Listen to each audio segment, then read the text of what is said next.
prison is dying. A decade ago, the first great wars had spread blood throughout the lands. The mounting clans were slaughtered. Half of their realm fled behind their great runic portal. The others driven mad out of fear of the Ragnarok. For in their dreams, they saw their own dark fate.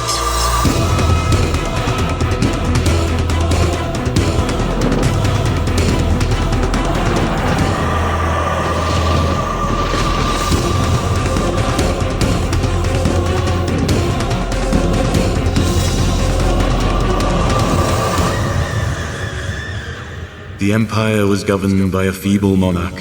He mourned the loss of his beloved queen and heir. The children of the Empire sing death songs. An empire without an heir could only portend more chaos.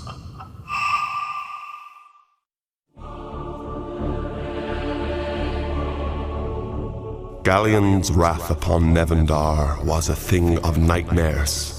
He had lashed out at his lost lover, Mortis, with unmatched ferocity. His rage had manifested itself as a great beast, an unthinking behemoth that slaughtered indiscriminately. Gallean's corrupted son, Lachlan, perished along with a great number of Mortis's corpse army, dwarves, and even elves. Horrified at what he had become, even for a brief moment, Gallean abandoned his children. Elven society soon changed. The elven nobles continued to grow in power, and Illumiel succeeded into her position as queen. The noble elves shared a common taste with the humans. They built elaborate cities, donned gleaming armor, and studied the methods of organized warfare. However, deep in the forest, the savage elves began to protest these civilized methods. They embraced their heritage as wilderness creatures. They shied away from other races, preferring isolation to possible betrayal. This wild bunch of elves, under the unofficial leadership of Korbach, created a sense of dread within the once serene forests. Any who strayed too deep into the wilderness became a potential victim for the elven bandits. Scouts had begun to observe Mortis's fiends pushing further into the elven lands.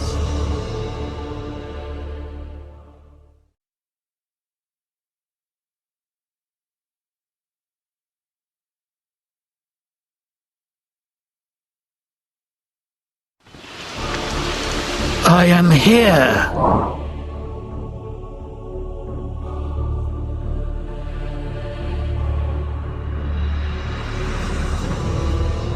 If I must.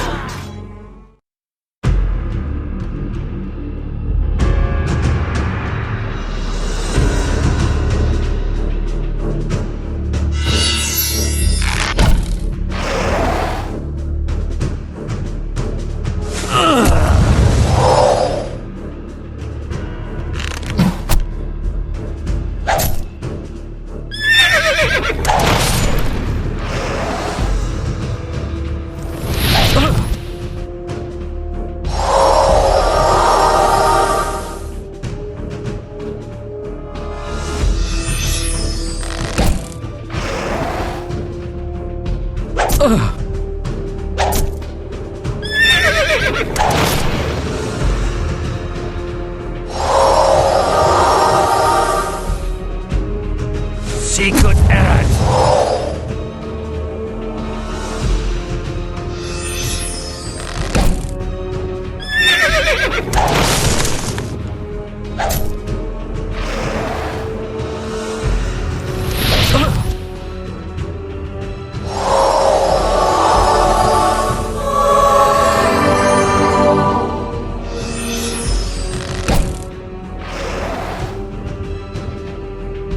Secret errand.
Despite following the will of their beloved god, the noble elves were left with a sense of tremendous guilt. The blood of innocent humans now soiled their polished armor. The noble council met to discuss options, especially regarding the fate of the oracle responsible. After much debate, a warden was sent to arrest her until she could stand before the council in her own defense. Korbach and his wild elves provided sanctuary for the oracle. They saw her as the voice of change, a much-needed motivator to move Gallean's people toward their destiny. Previously skeptical of her abilities, Korbach's band now followed her as a prophet. They would never permit Illumiel's guards to take her from them. The noble elves were invited into the thick of the forest to meet, unarmed with the rest of the elven people. As arguments rose, the oracle stepped forward with a new message from Gallean. The elves were to seek out the empire far from the forest kingdom. There was no questioning the oracle this time, however, for each of her eyes reflected a glorious figure, one glowing and one in shadows.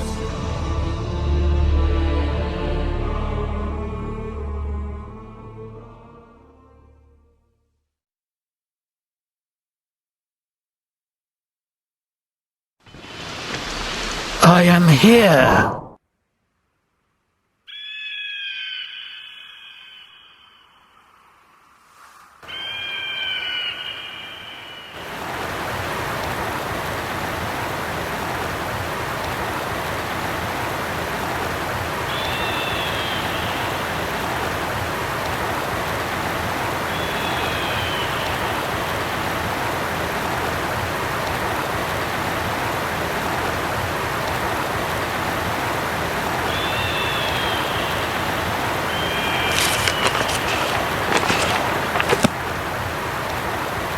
If I must.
Secret errand.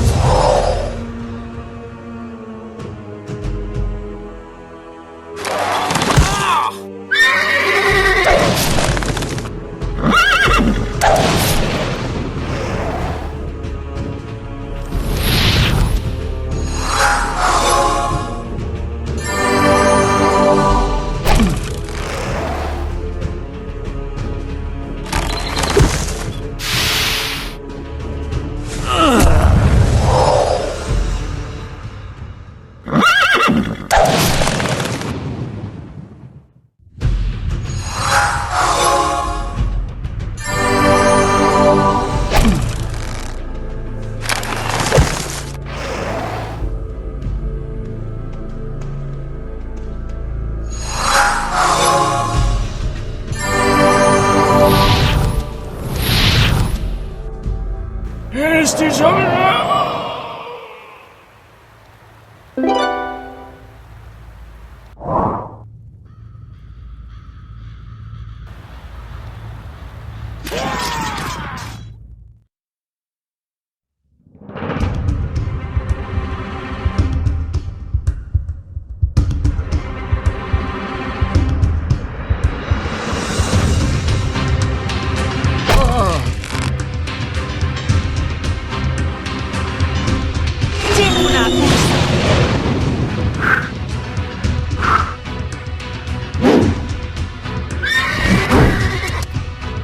Jumi Vecna!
Secret errand.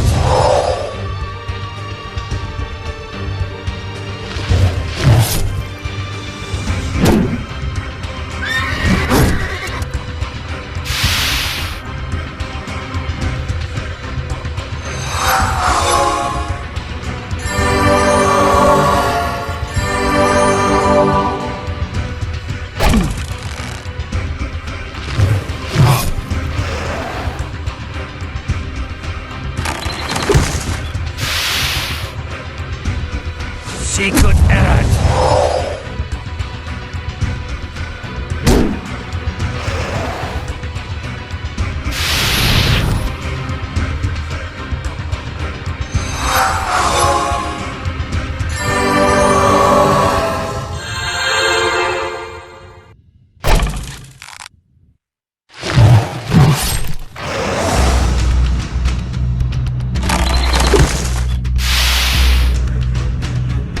Secret errand.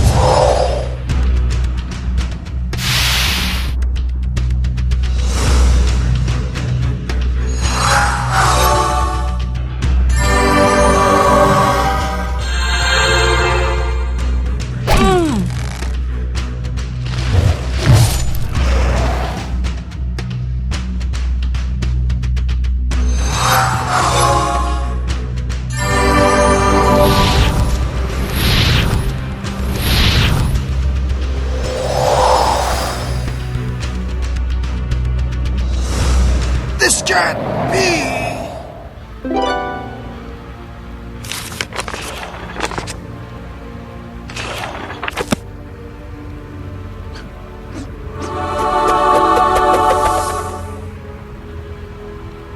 If I must.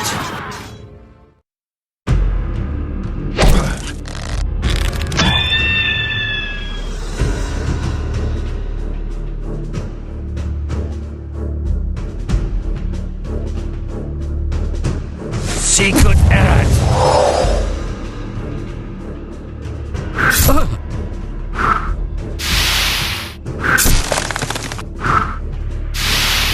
Loren,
the elves made their way to the rim around the great crater of Thelena. Some were eager at the thought of a fierce battle, while others apprehensively urged themselves forward in the name of Gallean. Firwin and the noble elves met to discuss peace proposals, but were unable to find any justification for the actions of their people. Hiding behind Gallean's will would not impress the Empire. In the end, it was decided that Firwin herself would meet with the humans to discuss retribution. The wild elves mocked them, for they believed Gallean was preparing them for war, and time was better spent on battle tactics than fumbling for words of negotiation. Regardless of the decision, Empire reinforcements were but weeks away, and the elves needed to move quickly.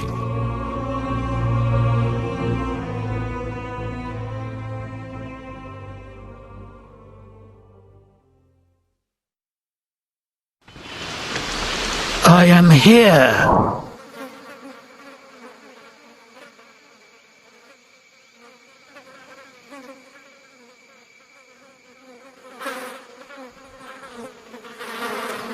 If I must.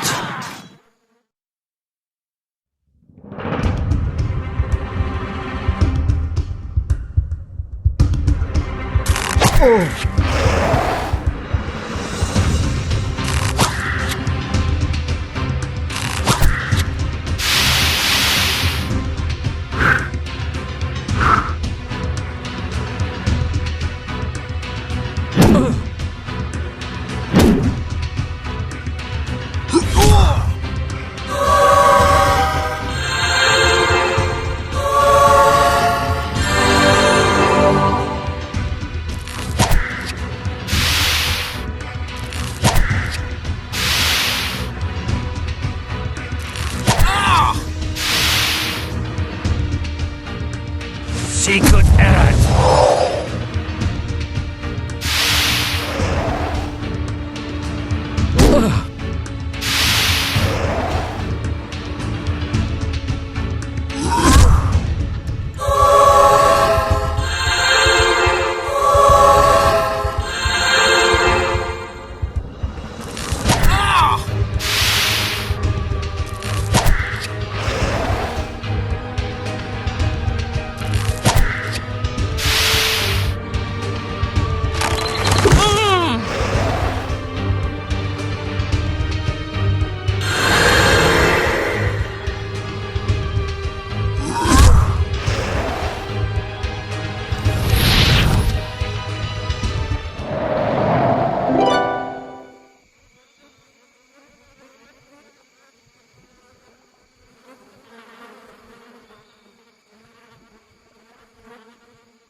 Thelena became a staging point for the elven progression.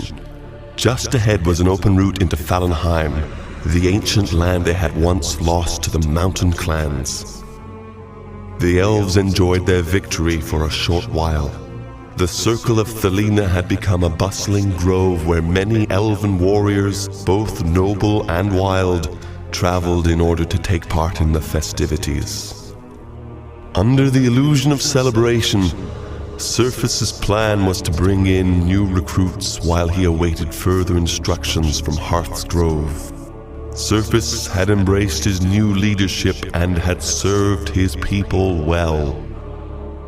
As time passed, whispers of war were returning. Among the wild elves, debates arose about invading Thallenheim to regain their stolen lands. Even among the nobles, the prospect of restoring their honor drifted into conversation. Despite the rising enthusiasm, all waited on the word of one simple oracle.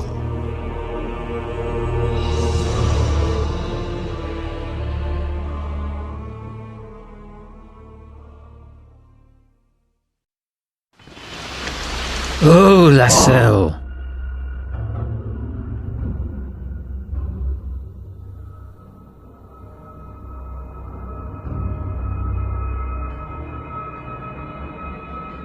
If I must.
Sent forward by Gallean, the elves pressed on with their attack, heading deep into the mountainous regions of the clan's territory and towards the great dwarven city Thallenheim. But a dark shadow loomed over their shoulders.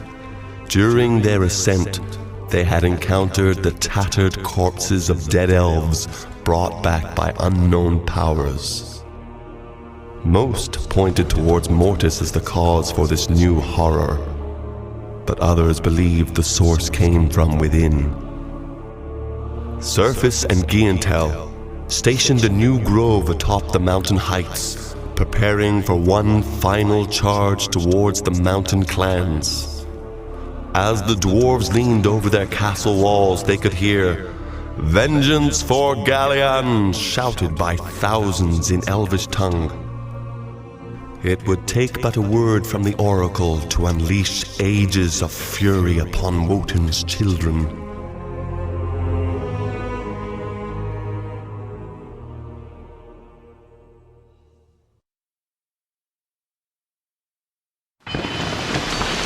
Oh, Lassell.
Inla illu.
The elves turned their attention to the vast fields of Fardale, but reaching these lands meant crossing the mercantile sea, a focal point in the Empire's economy. Merchants, traders, and swindlers exchanged goods bound for the lands of the Empire. The elves quickly realized the importance of the area. Gaining control of mercantile would cut supplies to many areas within the Empire's territory, especially Fardale. It would also give the elves a solid launching point for their invasion. Exhausted by her ordeals in the mountains, Milu rested, pondering on the death of Gientil.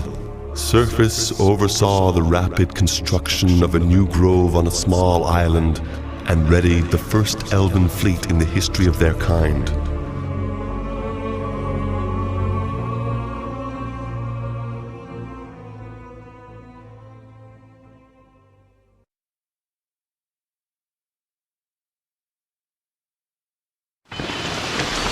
Oh, Lassell.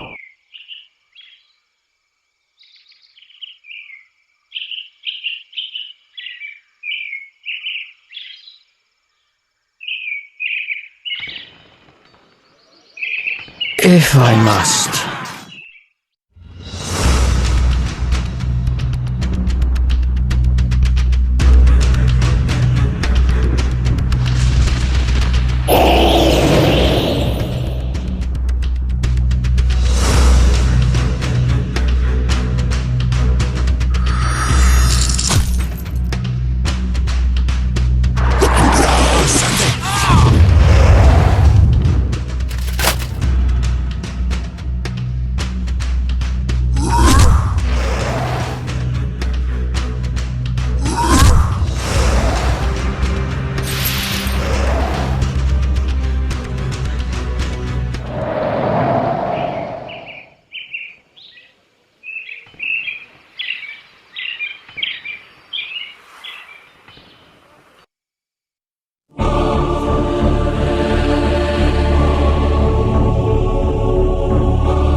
Gallean's children stormed the shores of the mainland. The elves poured into the forest, slaughtering those they marked intruders. The Empire had painfully miscalculated the strength of the Elven army, but each battle took more and more strength out of the Elven assault. Their forces were diminishing. Milu gave them the drive they needed to continue forward, lifting them up with words from Gallean when battles were especially costly. She promised them that elves still remained within these foreign forests, hidden from the eyes of men. The brutal momentum of their quest began to weigh heavily on their weary minds. Why were they building an army? Why were they being led into battle with their allies? Gallean was about to deliver his reasons through his tiny oracle, and with but a few words, the fate of the elves would be revealed.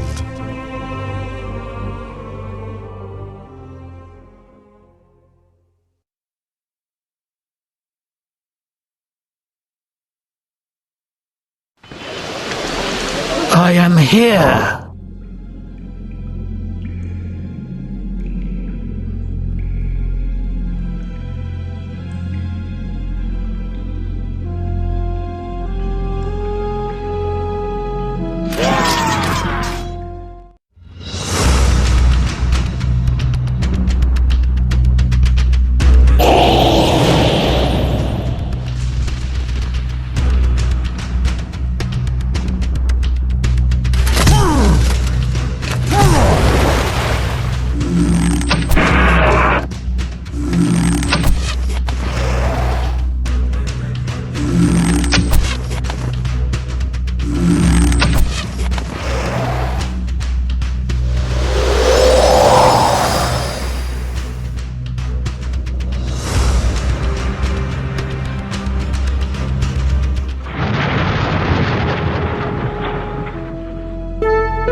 Don't make an old man stand around in this weather.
A thick smoke hung heavy in the sky as 1,000 campfires were set ablaze.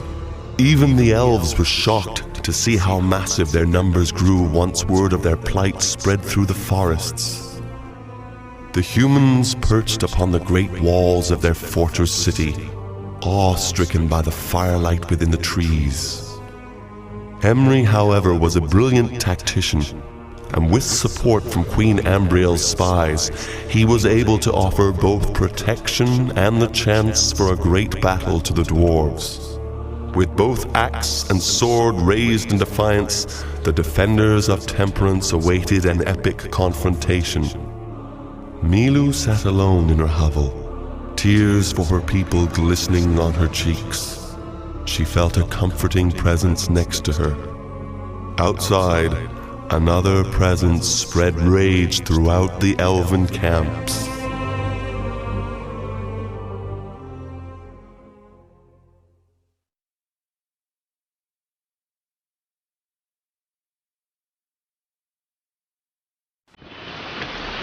I am here.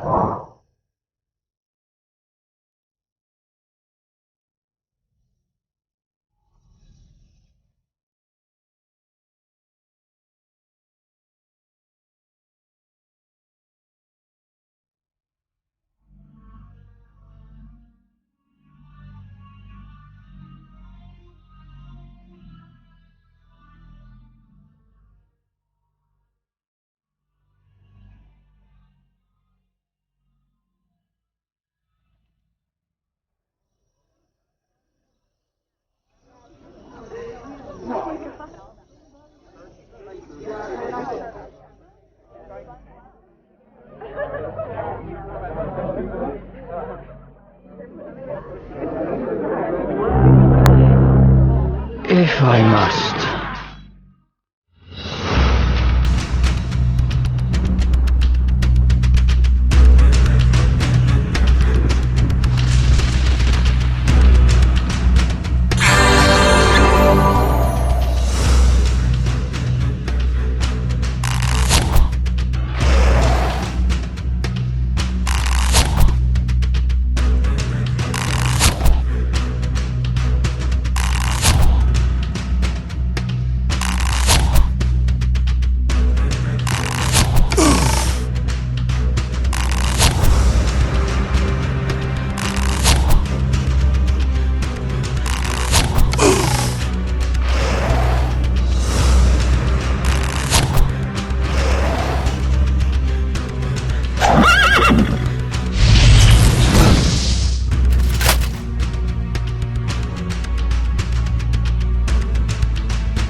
When the grand walls of temperance were brought down, the people of the forests poured into its courtyard. The combined might of the dwarves and humans was unable to withstand the elven assault, and the city was soon lost. King Emry had signaled a retreat. He would not sacrifice more of his people to a hopeless battle. Even after the struggle, new bands of elves continued to arrive. There was no celebration. The task of burying the fallen was monumental. Wild elves interred noble elves with somber respect, while the nobles honored those lost in battle, including Korbach. Firwen inscribed great tales about the fallen leader who gave his own life to ensure her safety.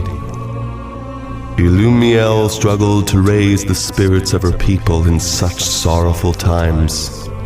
She left the rebuilding of the great city, soon to be the new elven capital, to her greatest general, Surface. But what of the simple oracle whose meager voice sparked an entire race to rebel? Milu sat in the corner of her room, drenched in sweat. As she dug her fingernails into her palms, the presence spoke through her in a forceful whisper. This is only the beginning. This is only the beginning.